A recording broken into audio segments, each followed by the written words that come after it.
बारे में।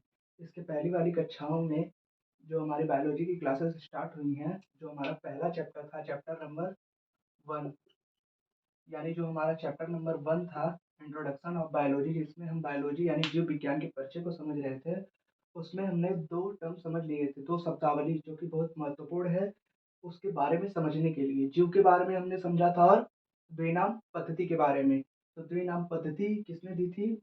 इनको देने वाले वैज्ञानिक जो थे वो थे कार्लस लिनियस, जिन्हें हम फादर ऑफ टैक्सोनॉमी यानी वर्गीकी के जनक बोलते हैं या फिर वर्गीकी के पिता बोलते हैं। आज की कक्षा में हम इसके आगे समझते हैं, ठीक है?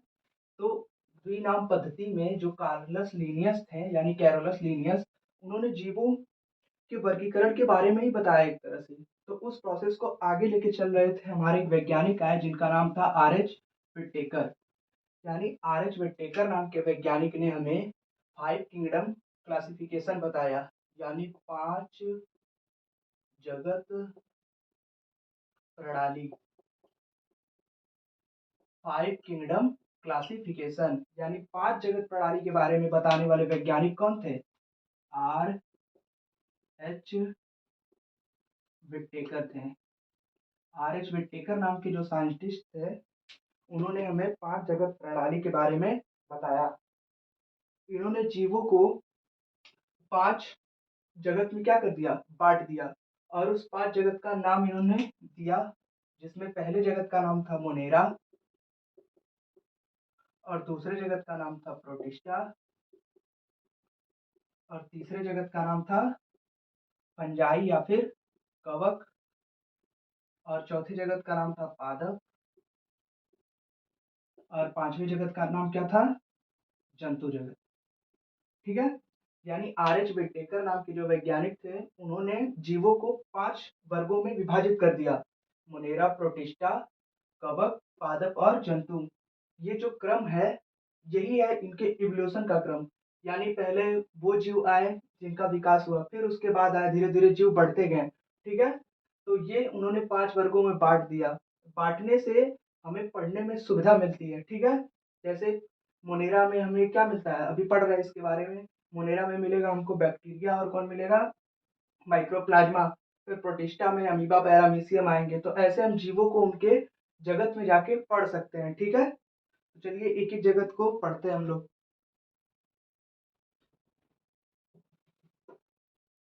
नाम याद रखिएगा आर.एच. व्हिटेकर। 5 जगत प्रणाली आपसे पूछेगा, 5 जगत प्रणाली किसने दी? तो आर.एच. व्हिटेकर ने दी। ठीक है? 5 जगत प्रणाली में सबसे पहला हमारा जगत आता है जिसको बोलते हैं मोनेरा जगत। ठीक है? तो सबसे खास पॉइंट ये है कि मोनेरा जगत में आने वाले जो जीव हैं, जैसे याद रखिए बैक्टीरिया और दूसरा याद रखिएगा माइक्रोप्लाज्मा।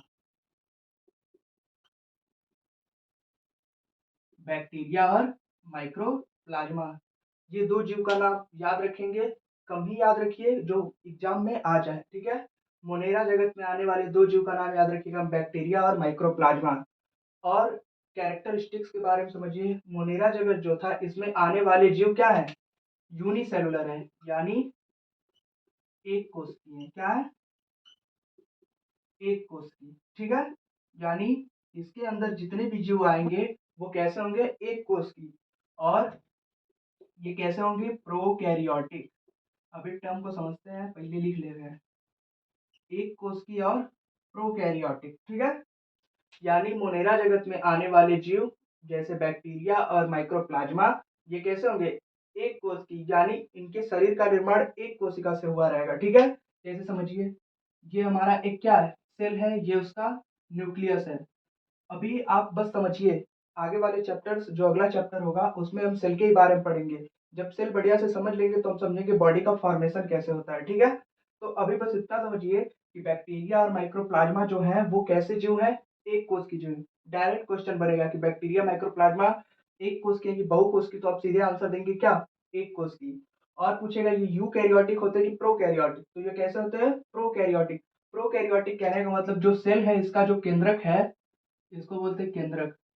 यानी जो केंद्रक होगा वो क्या होगा? प्रेजेंट नहीं होगा, यानी अब्सेंट होगा।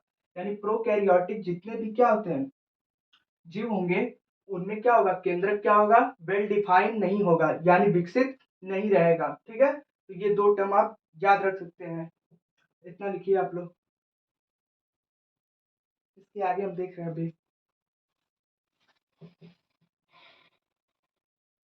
यानी आप इतना याद रखिएगा कि बैक्टीरिया और माइक्रोप्लाज्मा एक कोष के होते हैं, प्रोकैरियोटिक होते हैं। साथ में याद रखिएगा कि इनमें कोशिका भित्ति पाई जाती है। क्या पाई जाती है, कोशिका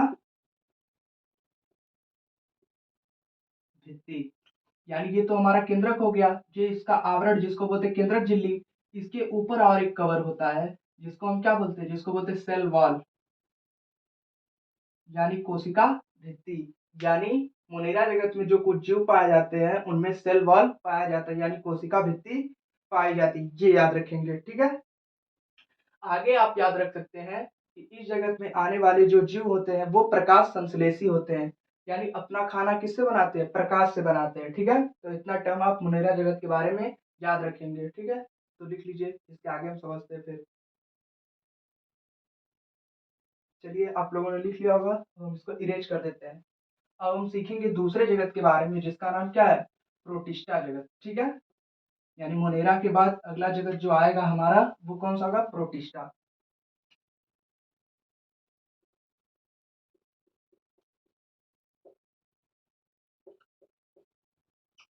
प्रोटिस्टा जगत, आर एच विटेकर ने मोनेरा के बाद दूसरा जगत जो दिया वो क्या दिया, प्रोटिस्टा दिया। तो प्रोटिस्टा जगत में आप याद रखिएगा कि इसमें जो आने वाले जीव होते हैं वो क्या होते हैं, एक कोष की, यानी इनके शरीर का निर्माण एक कोशिका से हुआ रहेगा। और साथ में ये कैसे होंगे, ये होंगे यूकैरियोटिक, प्रोकैरियोटिक नहीं होंगे, यूकैरियोटिक। यानी इसमें जो भी जीव पाए जाएंगे प्रोटिस्टा जगत में वो कैसे होंगे, यूकैरियोटिक। कहने का मतलब उनके केंद्रक का विकास हो गया रहेगा, यानी ये सेल है, ये उसका न्यूक्लियस है, तो यानी ये न्यूक्लियस दिखेगा आपको। ठीक है, यूकैरियोटिक वाले ऑर्गेनिज्म में न्यूक्लियस क्या होगा, वेल डेवलप होगा। किसमें, प्रोटिस्टा जगत के आने वाले जीवों में। तो आप इसमें एग्जाम्पल याद रख सकते हैं, जैसे पैरामीशियम, पैरामीशियम याद रखिएगा। फिर याद रखिएगा अमीबा, फिर एक तो याद रख लीजिएगा यूग्लिना। ठीक है, बाकी आप अपने नोट से देख लीजिएगा। पैरामीशियम, अमीबा, यूग्लिना, ये तीन नाम आप याद रख सकते हैं। जो पेपर में पूछता है सीधे, अमीबा और पैरामीशियम किस जगत के हैं, प्रोटिस्टा जगत के हैं। ठीक है, ये एक कोष के होते हैं और कैसे होते हैं, यूकैरियोटिक होते हैं। ठीक है, फिर एक बात आप और याद रखिएगा, आपसे पूछेगा कि ये स्वपोषी होते हैं कि परपोषी होते हैं।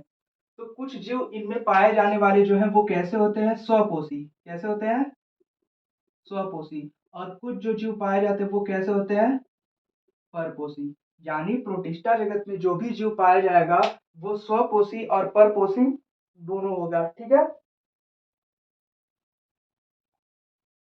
एक खास बात आप इसमें याद रखिएगा कि प्रोटिस्टा जगत में जो जीव पाए जाते हैं इनको चलने के लिए इनको चलने के लिए कुछ हेयर लाइट स्ट्रक्चर पाया जाता है जिसको हम बोलते हैं सीलिया और फ्लैजला।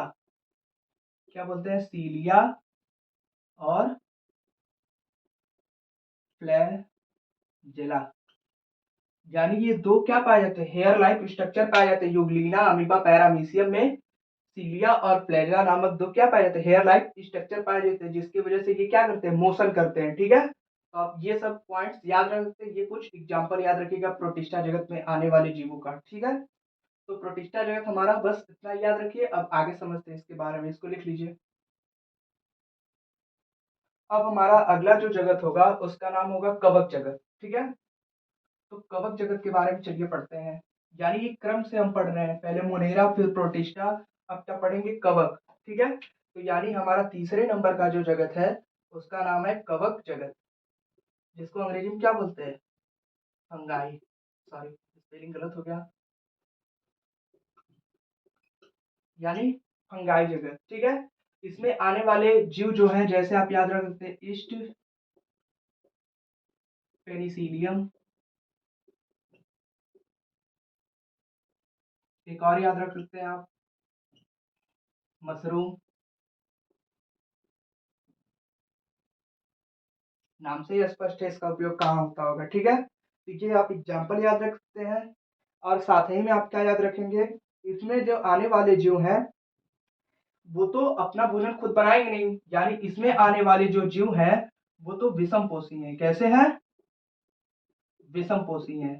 साथ ही में आप याद रख सकते हैं इसमें आने वाले जीव जो है वो बहुकोषी हैं। कैसे हैं? बहुकोष की।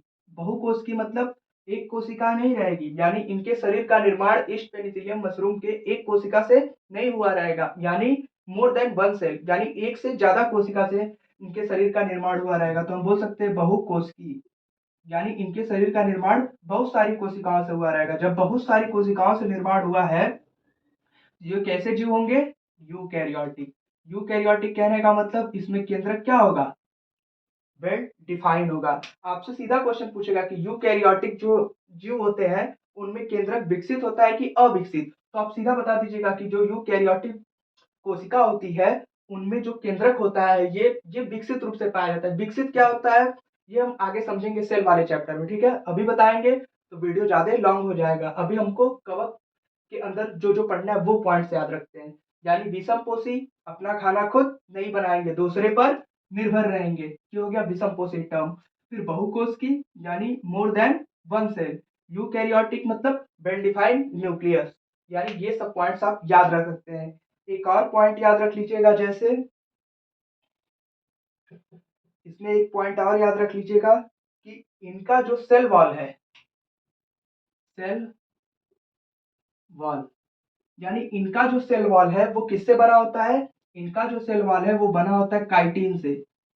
मोस्ट इंपॉर्टेंट है, यहां से क्वेश्चन पूछेगा आपसे। अगर कवक से पूछना रहेगा तो एग्जाम्पल से एक पूछ सकता है, या फिर यहां से पूछेगा कि वो कौन सा जगत है जिनकी कोशिका भित्ति काइटिन की बनी होती है, यानी कवक जगत की। या फिर आपसे ये पूछेगा कि कवक जगत में पाए जाने वाली जीवों की कोशिका भित्ति किससे बनी होती है? कोशिका भित्ति काइटिन से बनी होती है, ठीक है।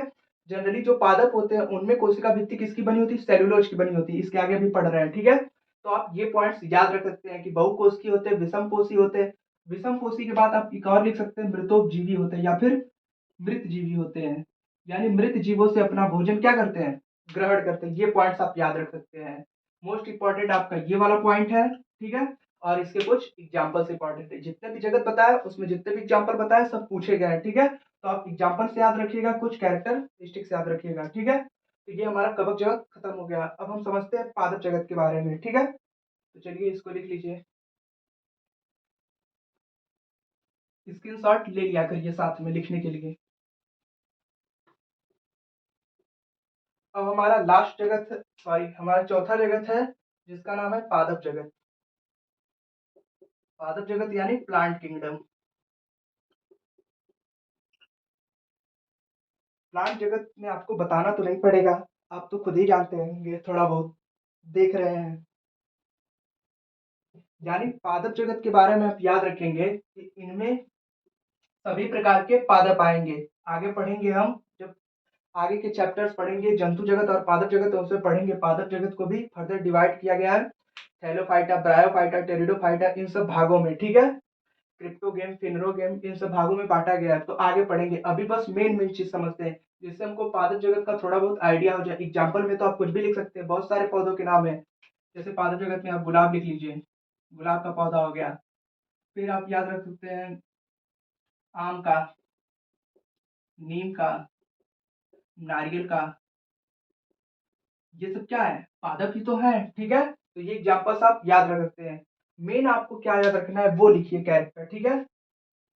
आपसे पूछेगा पादप जगत में जो भी हमारे जीव पाए जा रहे हैं, यानी जो भी पादप पाए जा रहे हैं, वो यूकैरियोटिक है कि प्रोकैरियोटिक? सर उतने डेवलप पेड़ हैं तो यूकैरियोटिक तो होंगे ही, यानी यूकैरियोटिक होते हैं, ठीक है। सर यूनिसेलुलर है कि मल्टी सेलुलर? ये होंगे बहुकोषी। उतना बड़ा पेड़ है, एक कोशिका से थोड़ी बनेगा, यानी ये कैसे होंगे? बहुकोषी होंगे, ठीक है। यानी यूकैरियोटिक होंगे, बहुकोषी होंगे। अब आप बताइए ये विषमपोषी होंगे कि स्वपोषी? यानी ये अपना खाना खुद बनाते हैं। हाँ सर, अपना खाना खुद बनाते हैं, इसलिए इनको बोलेंगे स्वपोषी, ठीक है। यानी पेड़ पौधे जो हैं वो कैसे होते हैं? स्वपोषी, स्वपोषी होते हैं, यानी ऑटोट्रॉपिक न्यूट्रिएंट्स होते हैं, ठीक है। स्वपोषी पोषण करते हैं, ठीक है। उसके अंतर्गत आते हैं हमारे पादप। स्वपोषी जो है पौधों में जो भोजन बनाने का प्रोसेस होता है उसको क्या बोलते हैं? फोटोसिंथेसिस, यानी प्रकाश संश्लेषण। यानी ये प्रक्रिया के द्वारा पौधे अपना भोजन बनाते हैं, प्रकाश संश्लेषण की प्रक्रिया के द्वारा। तो पूछेगा आपसे पादप स्वपोषी होंगे कि परपोषी? तो पादप क्या होते हैं? स्वपोषी होते हैं, बहुकोषीय होते हैं, यूकैरियोटिक होते हैं। ठीक है, पादप चलयमान होते हैं यानी चलते हैं, चलयमान नहीं होते हैं। ठीक है, यानी लोकोमोशन कर सकते हैं। लोकोमोशन होता है अपनी जगह पे रह के अपने हाथ पैर को हिलाना, यानी अपने पार्ट्स को मूव करना। तो प्लांट्स ये प्रोसेस करते हैं, ठीक है, एक जगह पे रह के। तो ये सब आप पॉइंट्स याद रखेंगे किसके बारे में? पादप के बारे में। ठीक है, अब हमारा लास्ट बचता है जंतु जगत के बारे में। ठीक है, इसका स्क्रीनशॉट ले लीजिए या फिर नोट कर लीजिए। इतना नोट कर लिए होंगे आप। अब हम समझते हैं लास्ट जगत जिसका नाम है जंतु जगत।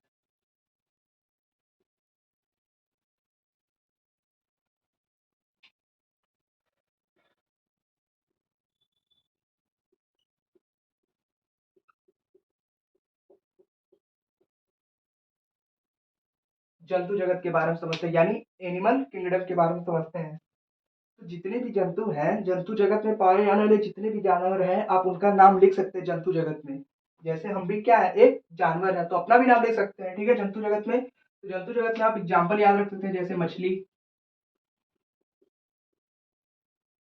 अच्छे से लिख दे रहे हैं।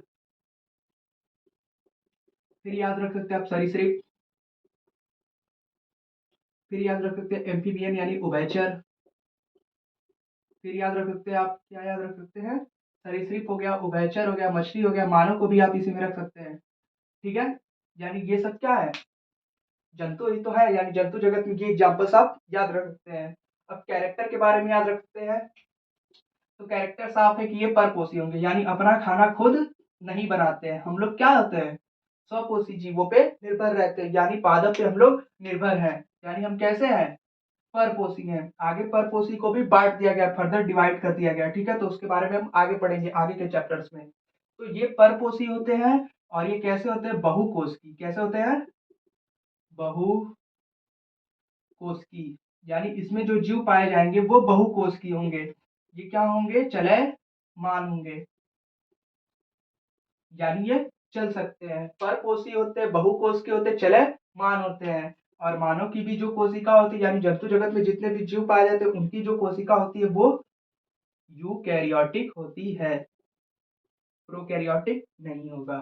तो ये पॉइंट्स हुआ, और हमारा जंतु जगत खत्म हो गया। ठीक है, इसी के साथ हमारा 5 जगत प्रणाली भी खत्म हो गया। ठीक है, तो आप लाइन से सीक्वेंस से याद रखिएगा कि सबसे पहले आया मोनेरा, फिर आया प्रोटिस्टा, फिर आया कवक, फिर आया प्लांट, फिर आया जंतु, यानी जंतु जगत यानी एनिमल वाला।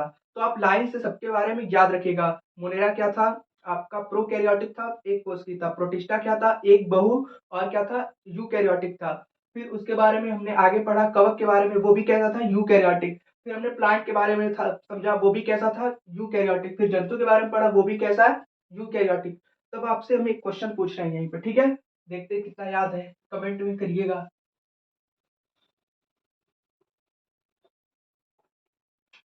आप कमेंट करिएगा वीडियो देखने के बाद, बिना कॉपी में देखे, अमीबा किस जगत का प्राणी है। ठीक है, अमीबा किस जगत का जीव है, ये आप हमको कमेंट करके बताइएगा वीडियो देखने के बाद। ठीक है, सबका वीडियो यही रहने देते हैं।